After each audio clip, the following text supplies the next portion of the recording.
Captain America, but you're not Steve Rogers.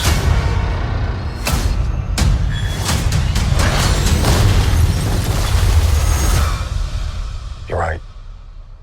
I'm not.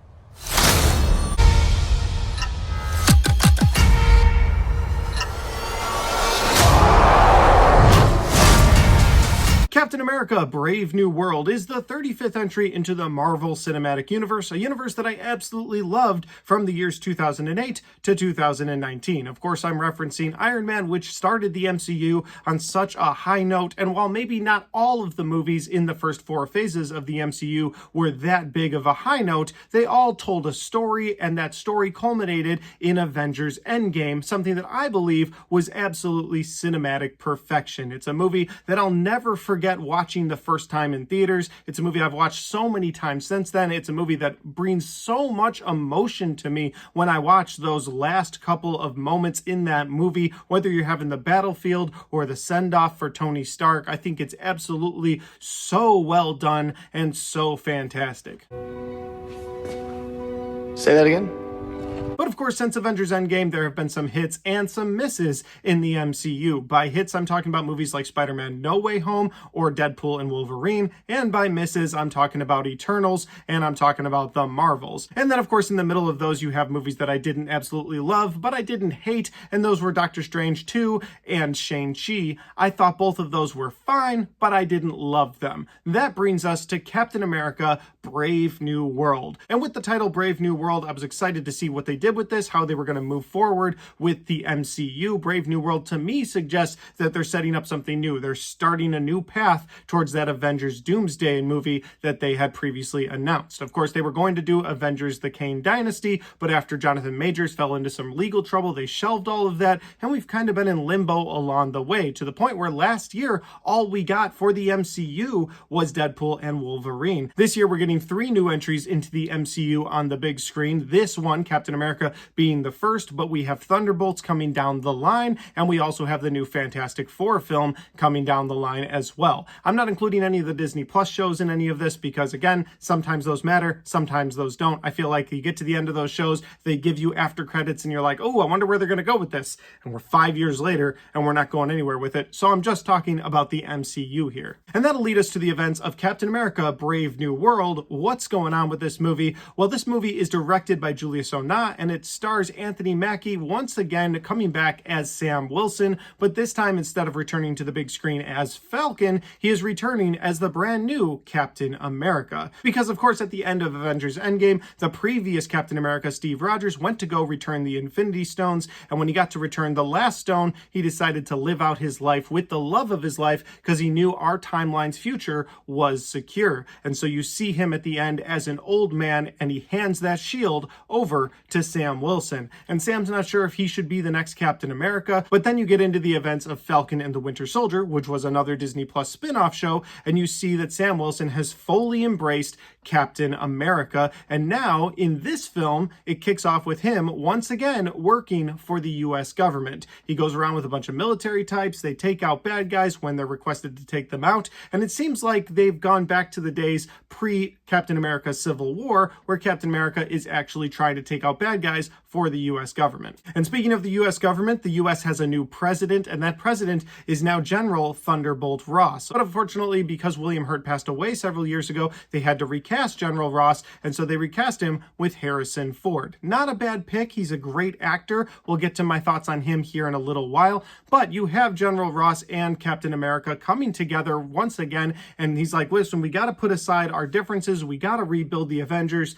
But then someone very close to Sam Wilson tries to assassinate the president, and that drives a wedge between the two of them. And that assassination attempt drives them apart to the point where they were trying to come together at the beginning, rebuild the Avengers, and now Sam Wilson as Captain America is on his own, and he has to take out several different villains along the way to try and figure out why the assassination attempt happened on the president's life. And that's the best synopsis that I can give you for Captain America: Brave New World. There are some details that I'm leaving out, but I feel like there's a very spoilery details details, and I'm not going to give any spoilers away in this video. So if you want to know more about the movie, I would recommend you go check it out in theaters. But I am going to give you some positives and negatives. But before I do that, if this is the first time you found my channel, I would love for you to hit that subscribe button. Check out all the different content on my channel, whether you like movie reviews just like this, Blu-ray talk, or ranked list videos. I've got a little bit of everything on my channel, and I'd love for you to check it out. All right, let's get into my positives and my negatives for Captain America: Brave New World. My first positive for this movie is something that Marvel's been able to do so many times in the past. The first thing, of course, is going to be the action, and the other is going to be the laughs. Not that this movie is an all-out comedy. It's not Guardians of the Galaxy or anything like that, where you're just laughing so many times throughout the film, but there are some good moments of levity in this film that Marvel's able to blend, I think, pretty well in most of its movies. And on the action side of this, I really enjoyed most of the action in this movie, with Captain America versus different enemies along the way. One of the fights he gets into with Giancarlo Esposito's character was a lot of fun. He played a great villain. I'd love to see him reprise his role in the MCU going forward. And of course, the big one that everybody's been talking about, it was on every poster. It's probably on the poster I put up here. And that, of course, is the Red Hulk. Getting to see Captain America versus the Red Hulk was awesome. I loved watching that fight. And that'll, of course, lead to another positive that I have. So we'll just jump into that. And that is that the Red Hulk, the CGI for the Red Hulk, looks incredible. No pun intended, but he does look like a great Hulk, and we finally have a menacing Hulk on the screen again, something that's been missing since Thor Ragnarok, the last time that we saw Mark Ruffalo's Hulk as really threatening, because when you get into Avengers Infinity War, of course the Hulk won't come out, and then you get into Avengers Endgame and the Hulk is kind of nerfed the entire time, and I was really hoping that the Russo bros would have changed into the full Hulk, given him his full capacity to take on Thanos in that final fight. That would have been awesome, but instead they kept him as sort of Banner Hulk, which played for a lot of laughs throughout the film, but it wasn't something that I loved. So just getting a full Red Hulk on the screen, I loved that. Again, I thought the CGI for that Red Hulk looked great. It had a lot of facial features of Harrison Ford, so it's cool to see where we've come with technology. I don't know if we'll ever get better than Edward Norton's version of the Hulk. I loved how menacing and brutal he looked. I loved that he would just kick people into trees if they stood in his way. I mean, that was a brutal version of the Hulk, but this Hulk was sort of along those same lines, and that makes a lot of sense because this movie has a lot to do with that original Incredible Hulk film. And that'll lead to my final positive for this film, and that is Marvel trying to fill in the gaps of information that they've left out for so long, like some events that happened in the Incredible Hulk, some people from the Incredible Hulk film that we never saw again, and we assumed, okay, they're just gone forever. No, they're back in this movie, and you get to see them close out their story. I appreciated that as a big fan of those first 4 phases of the MCU. You also get some information on some of the stuff that happened in Eternals. Of course, you saw that celestial being start to come out of the Indian Ocean. They were able to stop it, and now it's just sitting there, and we haven't talked about it since then. And there have been a ton of people online that have been so irritated with that. It's like there's something, a structure of some sort that looks like it's bursting out of the planet that's just sitting in the Indian Ocean, and we're not doing anything with it. We're not going to mention it even once. And while the MCU tries to stay contained in each one of its films so they don't have to make every film a broader universe movie, the fact that we didn't get any mention of that was annoying. And so in this movie, not only do they mention that celestial being, but it's a big portion of the plot point of Captain America: Brave New World. And so again, my final positive for this movie is watching Marvel start to tie up some of those loose ends of things that have happened in previous films. I appreciate them doing that. Is it too little too late? Maybe for some. For me, again, just being such a big fan of the MCU previously, I loved watching some of this stuff come together. It made a lot of sense. But that said, those are the end of my positives. Now we got to get to my negatives. My first negative for this movie is going to be the pacing of the film and how the film feels kind of disjointed along the way. And what I mean by that is that we know behind the scenes that this movie went through some reshoots, it went through some rewrites. Kevin Feige kind of took the reins of this movie and changed it from what they had originally planned. Like originally they were going to make this more of a Captain America versus the Serpent Society film. They had cast Seth Rollins from the WWE as one of the main bad guys of this film. He had shot his scenes, and they completely scrapped all of that for this Red Hulk storyline, but they still keep part of that past Serpent Society stuff in here, and you can kind of see how the movie feels disjointed along the way, how they had sort of pieced together a couple different ideas along the way, to the point where, yes, getting Red Hulk was awesome. Yes, they do build through that throughout the film, but I didn't feel like they were really building to it the entire time, and that just throws the pacing of this film off, because I feel like you're off with Captain America doing different things throughout this film, and by the end you're like, oh yeah, now we're gonna get Red Hulk. Like, there's a Hulk culmination where you're like, okay, Harrison Ford did not turn into the Red Hulk. And then they're like, oh, by the way, we got the Red Hulk in here. And I just feel like, again, that was more of a marketing thing. They're like, we got to find a way to get people in the seats for this thing, throw Red Hulk in there. And hey, that worked. But again, the pacing of the film for me felt off, and it felt a bit disjointed along the way. My next negative for this film is going to be Harrison Ford's portrayal of General Ross. That's not to say that Harrison Ford's not a great actor, doesn't do a great job in this movie. I just didn't get the same out of him that I've gotten from William Hurt in the past. And I understand William Hurt passed away. There's nothing we can do about that. They had to recast. They had to move on. I respect that. I get it. But it didn't feel like the same General Ross in this film, like the General Ross that went after Edward Norton's Hulk. It didn't feel like the General Ross that brought the Sokovia Accords to the Avengers and had no problem splitting them up just to get his way. This felt like a very regretful General Ross, and while that might have worked had they still had William Hurt, because you brought in a new actor, it just felt like somebody else completely, and it didn't feel like it really melded into that role. They even do a moment where they show a flashback of Harrison Ford with a mustache, so it'd be like, oh yeah, remember William Hurt's mustache? Well, Harrison Ford had it. It's the same guy, but it just doesn't feel like the same guy. Throughout the film, I was loving his acting, don't get me wrong, but I just didn't feel like that was the same character, and because it's not the same character, it didn't have the same emotional beats to me that William Hurt would have had on the screen. I don't know how you fix that problem, but in Black Panther Wakanda Forever, you just didn't recast T'Challa. You went a different way. Maybe that's what they should have done here. Maybe they should have just gone with a new general, somebody else, maybe a different president. But I get it. You want to link to the '08 Hulk movie, so I don't know how you do it exactly. I don't have all the answers, but that's how I feel. It just didn't work for me the way that I wanted Harrison Ford's General Ross to work for me. My next negative for this movie is Captain America himself. Now, here's the thing. I love the character of Captain America. Whether you throw Steve Rogers in there, you throw Sam Wilson in there, you throw Bucky Barnes in there, if you want to have a Captain America on screen, you can pull from whatever comics you need to. I don't have a problem with replacing Captain America because of the way that they were able to do it. Chris Evans had his send-off in Avengers Endgame. You make Anthony Mackie the new Captain America. Some people will say should have been Bucky Barnes, but you know what? The guy killed Tony Stark's parents in this universe, so fine. This is the way you want to go. I don't have a problem with that.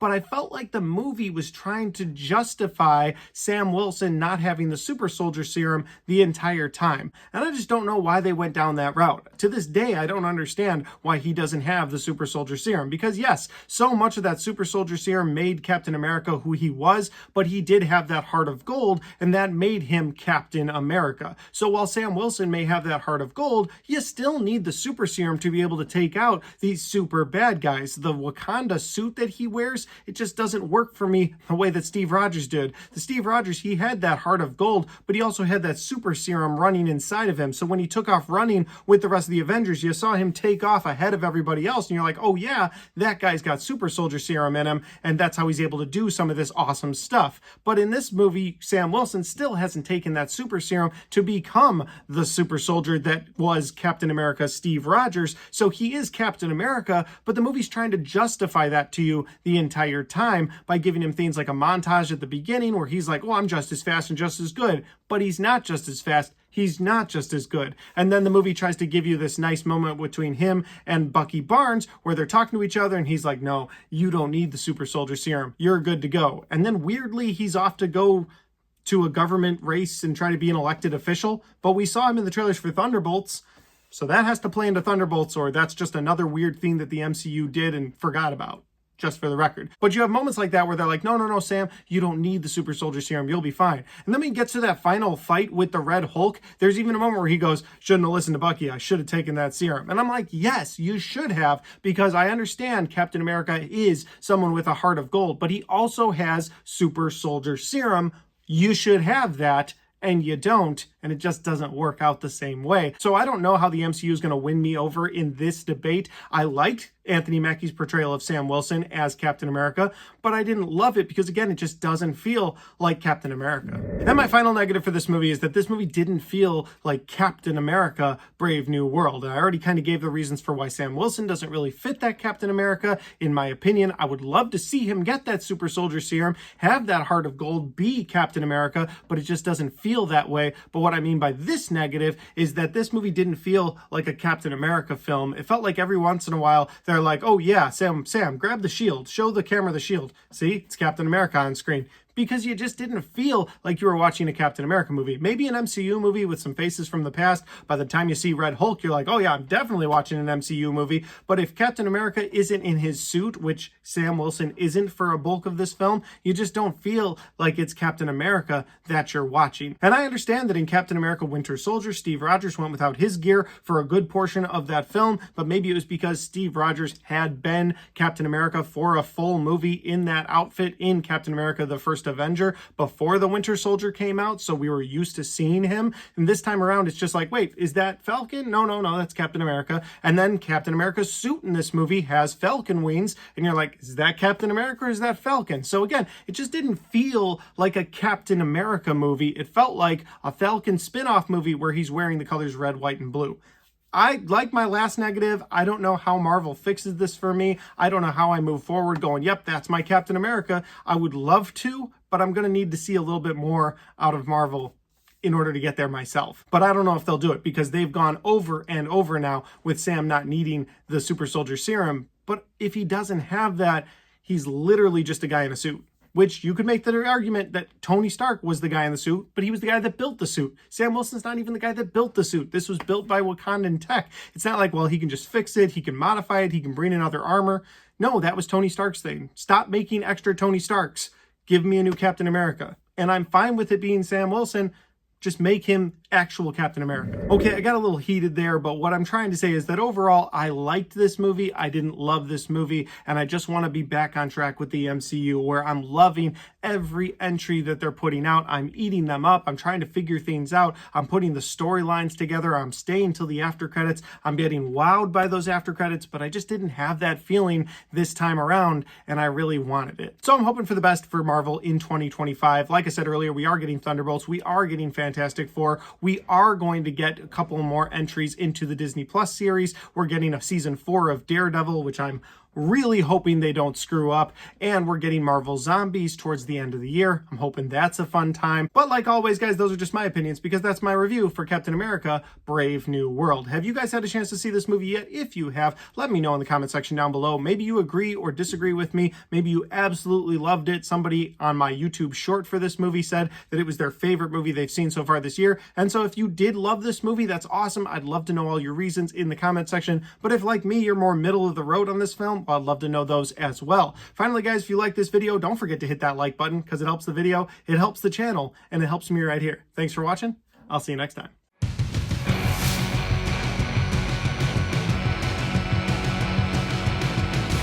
Alright guys, we got to the end of my Captain America Brave New World review. Had a great time watching this movie. Had an even better time making this review. If you want to check out any of the other content on my channel, well, I've got all of my best and worst of 2025 right there. And I've got all of my 2025 movie reviews right there.